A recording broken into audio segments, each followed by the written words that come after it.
hello, everyone. Welcome to the show, Next Time Radio. Here on Radio Thailand, Chiang Mai. It's the Sunday show. Not live on the air. Yeah. Not live on the air. Not live on the air, but it's well, it's Saturday for us. It's Sunday when you're listening. Yes. Sunday show. Still the jazz and blues and soul show here on Relax Time Radio. With Paul Sugars and DJ Nuhm, that's it, you know. Yeah. DJ Sugars, I should say. Right. I'm sorry, I'm sitting at home with the opening of the airspace now a little bit, with the relaxation of the control measures on the airspace. I am right in the flight path, so if you hear something passing by, I'm terribly sorry. I can't point that. They all fly over my head. Are there many flights now? More than last week. It's still not like before. I mean, before I had an airplane over my head every 5 minutes. It personally doesn't bother me, but I can imagine that for the recording it might be a bit hard. Yeah.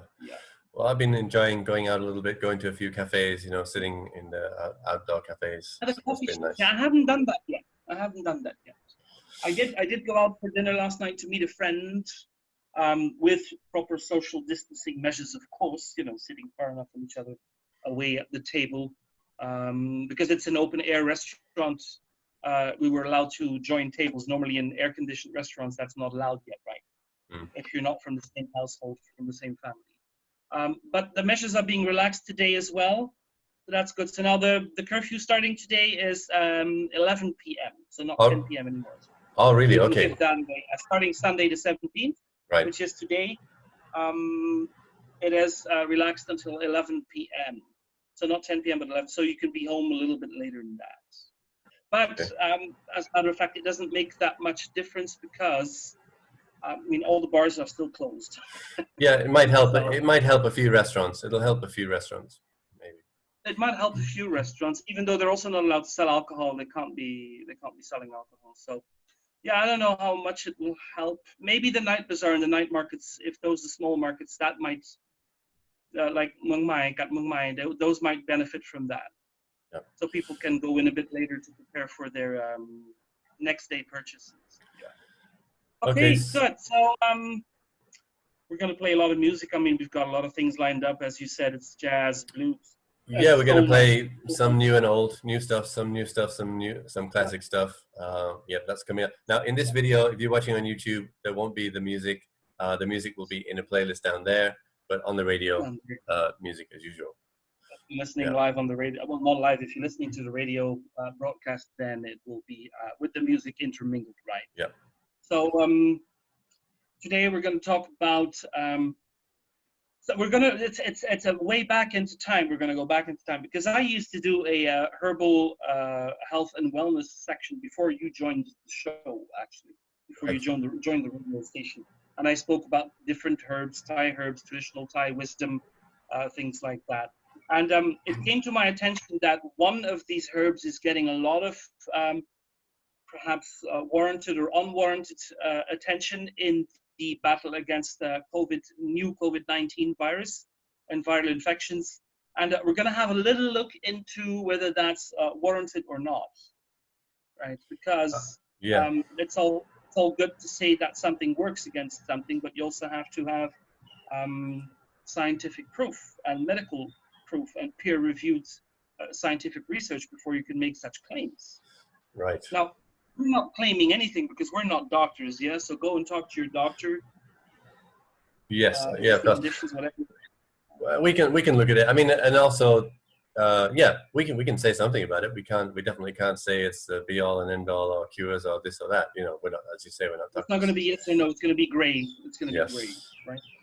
But it might pique the interest of people to look into it more, and it'll also come with a warning because we're going to warn you for the fact that it's not scientifically proven that it works. So what herb are we talking about, Paul? Because you know that herb. You've taken it as well, not for the new COVID-19 virus, but for a common cold. Well, it's a Thai herb. Well, its Thai name is Fah Talai Jone, so it's a kind of mint. It's a kind of mint. Its Latin name is Yes. Yeah, right. There's another name, a common name for the Indian. I saw it a second ago. Indian Echinacea, right? So oh yeah, the Echinacea, yeah, like Indian Echinacea. Indian Echinacea, right? Not actual, yeah.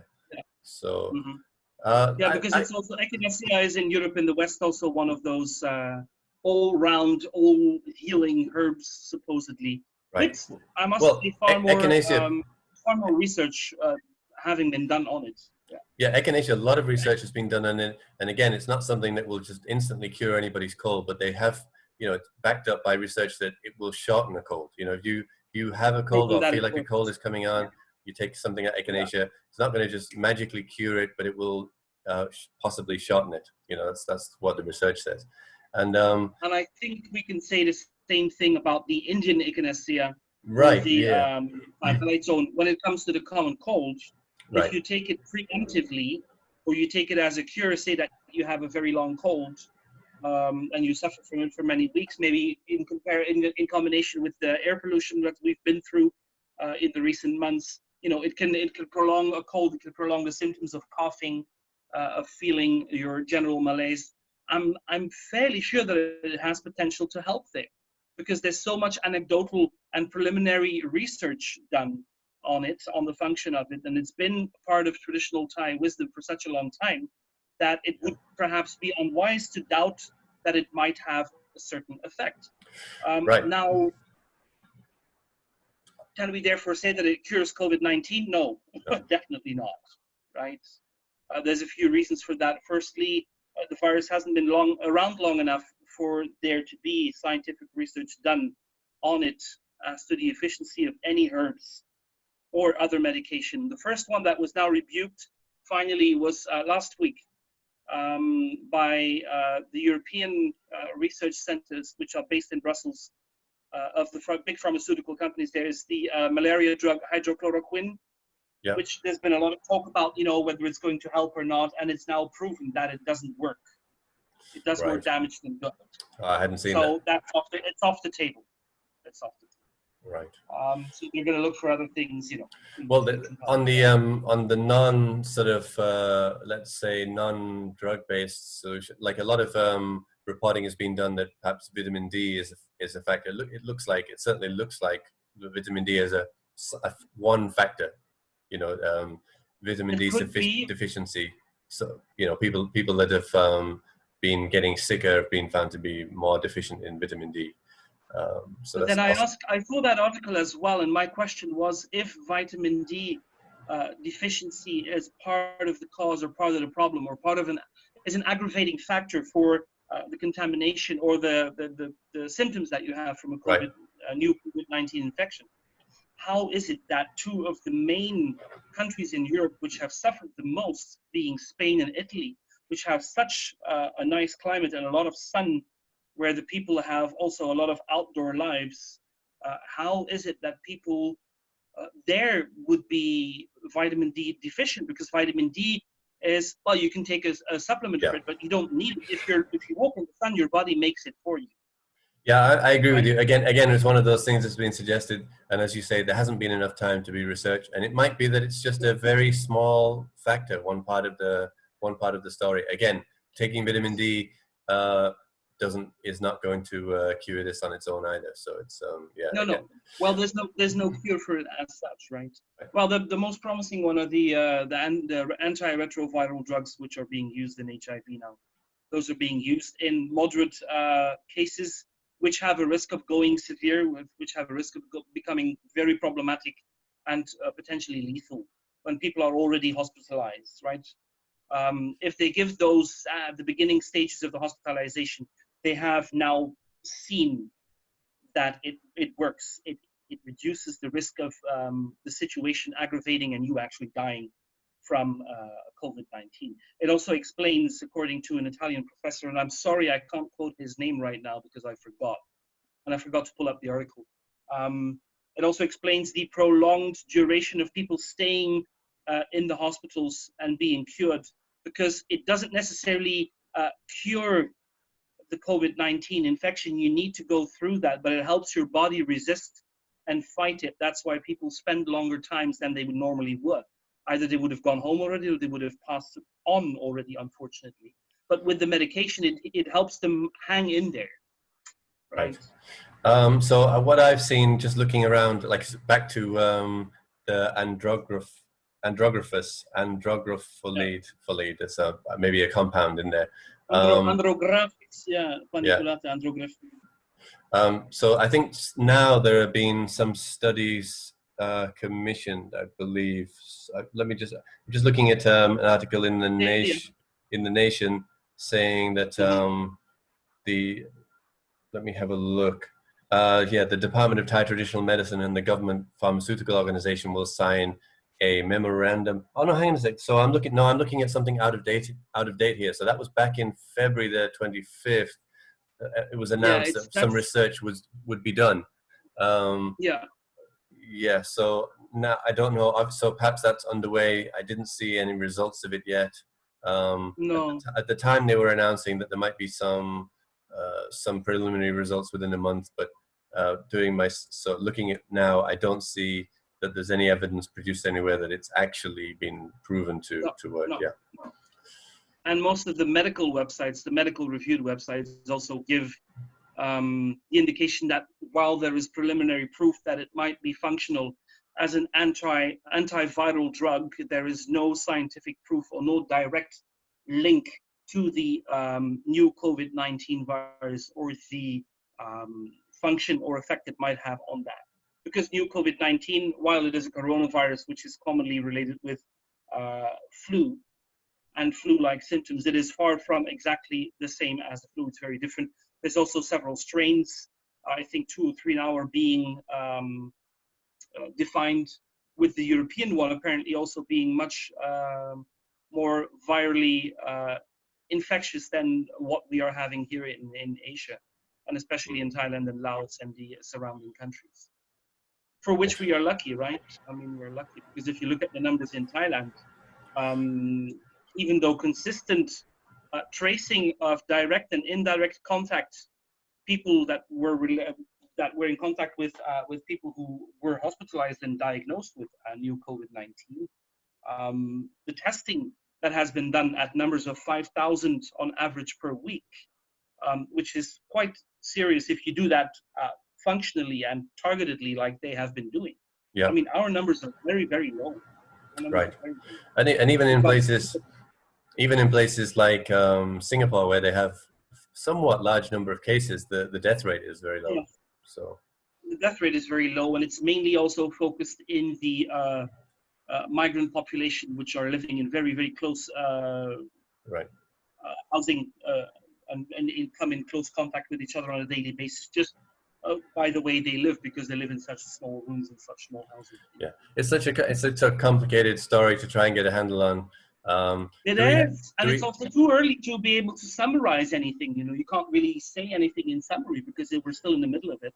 One of the things I was looking at, there has been some research done on andrographers, but it's I think it's just in vitro, so it's the same as the hydrochloroquine. One of the reasons why I think that there was a lot of hope put out for that was because there were some early in vitro studies, in vitro meaning in the petri dish, showing that it which did. Is also, you can translate that to preliminary studies when we talk about that. Right. Yeah. Preliminary, that's in vitro. Yeah. So they had reasons for those studies for believing that it might be effective, but you never can tell until you actually do it in large-scale human trials, I guess. So and I think there's some in vitro evidence. I'm just looking at this research paper, a study that found that there were some molecular reasons to believe that andrographus, Indian Echinacea, might be potentially active against SARS-CoV-2. But again, it's just an in vitro study, so we'll have to wait and find out what happens in people. Actually take it for 8 weeks, because it's been scientifically researched for IBS, irritable bowel syndrome, that stands for. It's a cover term for a group of diseases such as Crohn's disease, but also celiac disease and the general gluten intolerances and insufficiencies and all that. I had that years ago. I had a quite severe case of that. I've had it as well. Yeah. It's very common in Thailand. All over the world, not just in Thailand. And actually, I ended up doing a lot of research into Thai herbs, and I took things like relatives of this plant. So I took Horapa, which is the basil. Horapa, Thai basil, the holy Thai, basil, yes. no, I think it wasn't the Thai basil. It was the Horapa, which is the regular, which is basil. That was very effective, and mint as well. And this Fah Talai Jone, and then Indian Echinacea is also a relative of the mint. So all of these, many of these herbs and plants seem to be somewhat effective for things like that. Yeah. Horapa is Krapao is the Thai basil, and Horapa That's is hoary basil, Hoary, but not to be confused with Tulsi or holy basil, which is a different species as well altogether. All I right. mean, there's a lot of basils, and I know my basils. I've got a fashion for basils. I didn't know about the hoary basil and the holy basil. That's I didn't know that one. It's also not the. It's not the same. Right. Yeah. Tulsi and Horapa are not the same. Right. Okay. Okay. Yeah. What else do we have? Nothing much, I guess. I mean, we've been covering this a lot, so I think it's good. We should wish everyone good health. Stick to the rules and regulations, so we can all move towards a especially in the country of our emergency decree. Hopefully, that will be lifted. There seems to be notice that it might not be extended past the 31st of May. Of course, we have to wait there for the word of the government to see whether that is the case or not. Is there a meeting? Is there a meeting called tomorrow? Because I know that some, like as you say, the curfew is being pushed back to 11 p.m. tomorrow. Is there also going to be an announcement on other measures tomorrow, or is that not known? I think the announcement was probably yesterday. Okay. You should probably check it, because I think the meeting was on Friday. So then normally Saturday should do an announcement on Saturday. They should. Now they make daily announcements by the PRD, right, in English as well. Anyone who wants that, you can follow PRD Thailand on Facebook or on their website. There's a daily post there with one of the representatives, one of the spokespeople of the Thai government, the Public Relations Department, that does an English translation very well of what has been discussed and what has been decided on a daily basis, and what the updates are on the SARS-CoV-19 situation in Thailand. I might have a look just now. Yeah, it's a good idea. Okay, well, I think that that sums it up. So thank you, everyone. I hope you enjoyed the information. I hope you enjoyed the music as well. Rubbing my eyes on board. There's actually something itching me. I don't know what it is. Maybe it's just the heat. Maybe. Okay, so I'm sitting in an air-conditioned room, so it's okay. Right. We'll play a lot of music today, and as I said, the playlist will be down there. Fantastic. Thanks for joining us. Job. Paul does that. All credits to Paul for that, because I'm technically incapable of doing such things. I could be taught. Jacqueline can, but we're not supposed to. We're not supposed to beat each other. So. Right. Well, Jacqueline and Meredith are now trained up, and they're doing editing. Oh, that's fantastic. Editing as well. Yeah. Well, hopefully, if the emergency decree ends, that will also mean that we're allowed back into our studios, so then we can just do our live broadcasts again, resume, which I think would be much better. Because as good as it is that we can continue with these recordings, I think the live broadcast is unrivaled. Right? Yeah, much better. This is a good fallback to have, though, now that we all know how to do it. It is. Okay. Thanks, everybody, for joining us. Week, everyone. On Relax Time Radio, Chiang Mai, Radio Thailand, Chiang Mai. See you next time. Tomorrow is Women Only with Jacqueline and Meredith. And we'll catch you next time. So be sure to tune in. Bye-bye. Next week will be Lily, if all goes well. Yes.